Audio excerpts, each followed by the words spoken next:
Sa'yo na mahal pa rin kita. At hanggang ngayon, yung pagmamahal na yon hindi pa rin nawawala. Gusto kong bumuo ulit ng alaala na kasama ka. Gusto kong sabihin sa'yo na ikaw at ikaw pa rin talaga.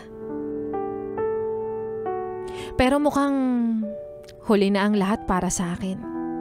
Para sa atin, dahil may bago nang nagmamay-ari ng puso mo at damdamin. May bago ka nang makakasama na bumuo ng bagong alaala. May bago nang nagmamahal sa'yo at nagpapasaya.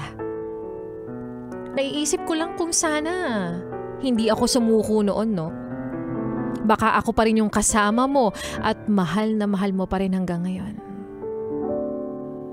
Kung sana hindi kita iniwan at hindi kita tinalikuran, siguro tayo pa rin, no? At masaya lang kung sana inintindi kita noon. Kung sana space lang yung hiningi ko dahil baka pagod lang ako at kung nakinig lang sana ako sa'yo. Kung sana hindi ako nagsawa. Kung sana nakita ko yung kahalagahan mo. Eh di sana ako ngayon dahilan ng saya. At hindi iba. Pero kahit anong pagsisisi ko pa, hindi na tayo babalik sa dati dahil may iba ka na. Pero hindi naman kita masisisi dahil ako naman yung nagkamali eh. Ako naman yung bumitaw at sumuko dati. At wala na akong pagpipilian pa ngayon kundi tanggapin na lang yung ganitong sitwasyon. Masayang masaya ka na sa kanya. Kaya hindi ako magiging makasarili. Kaya hindi na kita guguluhin pa. At kahit ang sa atin ay nagtapos na talaga, mananatili ka pa rin sa aking alaala dahil kahit pilitin ko mang kalimutan ka ngayon, yung puso at isip ko, ikaw pa rin yung dinidikta.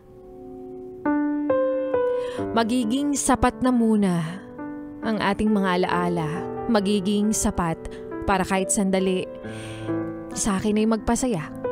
At yung mga alaalang to ay yung magsisilbering tanda.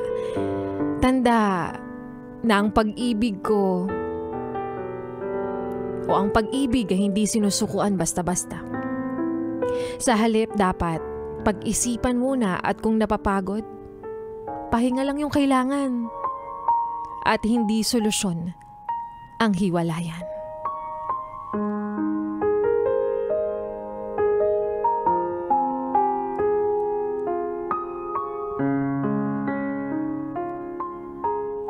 At mga bes, yan ngang muli ang kwento ng ating Laika Barista Moments na pinamagatang